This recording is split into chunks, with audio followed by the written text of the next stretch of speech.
advice to anyone who is struggling with using a wheelchair sometimes, using a cane sometimes, using any type of assistant aid sometimes when they need it, screw everybody else. They may one day realize how dumb they sound for judging you for using something when you need it. So, that's my advice. Screw everyone else who judges you.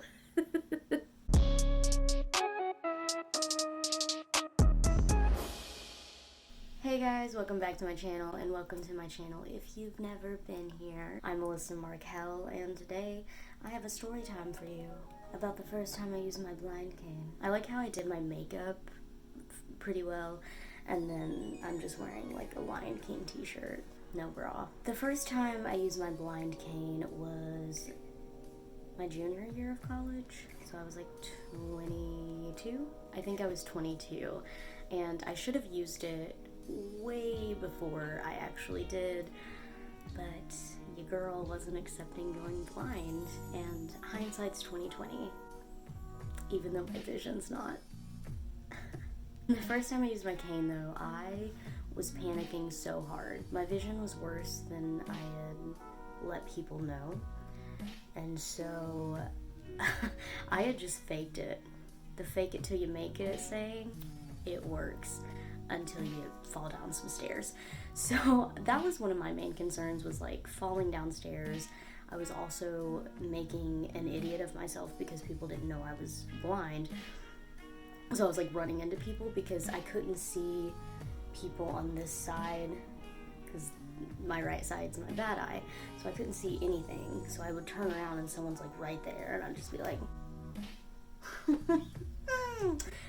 okay. And then I couldn't see things in front of me or on this side until they were like closer. So it was just stupid on me. I don't want to say I was stupid, but you know, people kind of have made me feel that way for not using it, and then for using it I've gotten treated differently, and people act like, oh, like, why are you using that? So I'm not stupid for not using it, but I guess I just started feeling that way because I was like, no one knows, obviously, and it's not their fault they don't know. I don't really want them to know because that's just another thing that people have to be like, oh, that poor little short blind girl. So the first time I used my cane, I was familiar with campus, I was familiar with the building I was going through, but I knew that if I never started using it, I was always going to make excuses and be like, oh, well, you don't need it because you'll be with someone you know. Oh, you don't need it because you already have gone to this place. You don't need it because of this, that, whatever. So I had a full-on anxiety attack, and I remember just walking to class with the cane in my hand that was too big for me because Office of the Blind had given me a cane like a few years before that, and it was like it was taller than me because I guess they didn't really know I was short, and they were just like, oh, we just saying like college freshmen, we assumed. It's like, yeah. So I was using a cane that was way too big for me, so I had it like up to here, so it wasn't as like long. And so I just looked like I was trying to use someone else's blind cane.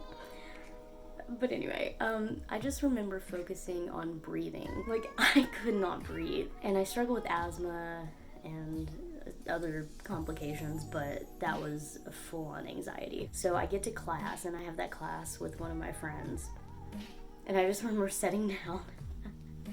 I'm still like trying to breathe, and he's like, why do you have that? I'm just like, because I'm blind, because it's fun, because I just decided to try something out. But I think that moment is when my friends realized, like, oh, it's bad.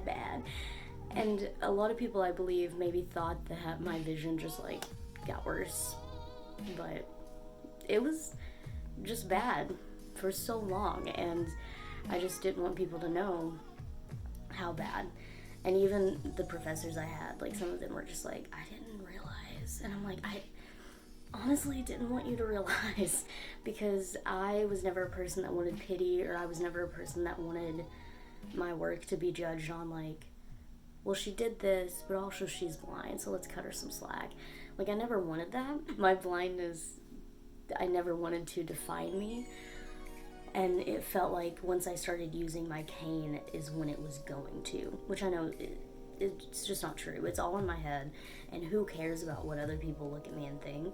But that, I think, was just like, I didn't want another thing for people to look at me for. Another reason I didn't use my cane sooner is I still have quite a bit of sight compared to a lot of people. So for me, I felt kind of crazy, but I shouldn't, because how I explain my left eye's vision is like not wearing glasses. It's like the closest comparison that I can find, because you know, if you wear glasses and you have like a high prescription, you shouldn't drive without your glasses or contacts. And if you were walking on the street, like, you would fall, you would trip, you can't, you know, it's like not being able to find your glasses, like, it's obviously dangerous. I don't have glasses, so I needed a cane to assist me in all of that. And that, it was just hard for me to accept. And it was hard for me because I had gone like 22 years of my life without using one, and people knew me, and I kind of always played it off as a joke. And you know, I probably made myself look really dumb a lot of times, because I would do things where I would probably be looking at someone and they would make a face or say something to me, and I'd just be like and so I think about all of those encounters that I've had, and sometimes to this day, if I'm not holding my cane, you know, people don't know. So my advice to anyone who is struggling with using a wheelchair sometimes, using a cane sometimes, using any type of assistant aid sometimes when they need it, screw everybody else. They may one day realize how dumb they sound for judging you for using something when you need it. So that's my advice. Screw everyone else who judges you. I did it that first time, and I was proud of myself. I was like, oh my god, you did this. And it opened up a whole new world for me. People jump out of my way now with that cane. It's like a superpower. You know, it allows other people to know, like, oh, hey, she's just gonna walk straight into us, so we should move.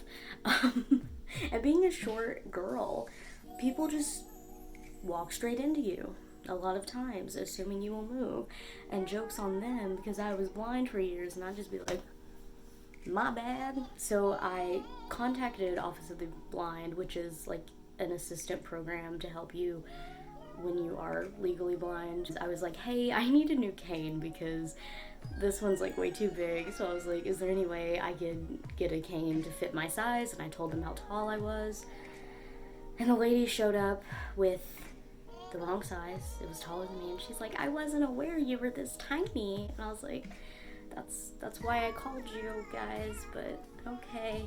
Communication there, guys. So she had another cane that was actually good for my size, but it had a freaking tip that was not what I wanted. I like a specific tip. That's what she said. No time! The tip I like is the ball tip, because I can just slide my cane, because I have carpal tunnel. So if I grip my cane and like actually use it properly, my hand goes numb so fast. And yes, I've had surgery on my right hand, which I use all the time. With that one tip that they gave me, I think it's called a marshmallow tip. I'm not positive on that. I will look it up. It like stops on everything, and I'll try to put a picture in one of the corners of it. It like just gets stuck on literally any crack in the sidewalk. So that involves you having to pick your cane up, and you know, I can't do that as well. So I finally ordered myself a green blind cane. Yeah, your girl's ballin'. Honestly, I would like to get it like bedazzled, but I want it to look professional. Maybe one day I'll get green bedazzle all over it. I don't know what my obsession with green is, but it's here. I have a cane, I have the hair, we're green. My green cane is a little tall, but we make it work. I think that was the smallest size they had on their site in green. And I'll link that below where I got it, if I can find it. So I'll try to find the link to that site for you and put it below in the description box. Thank you guys so much for watching. Go ahead and hit that like button, hit the subscribe button for more videos of me talking about my life. I always burst into song. I told myself I wasn't going to burst into a song in this video, and I just did. I want you guys to stay wonderful, stay wild, stay blind, and stay weird.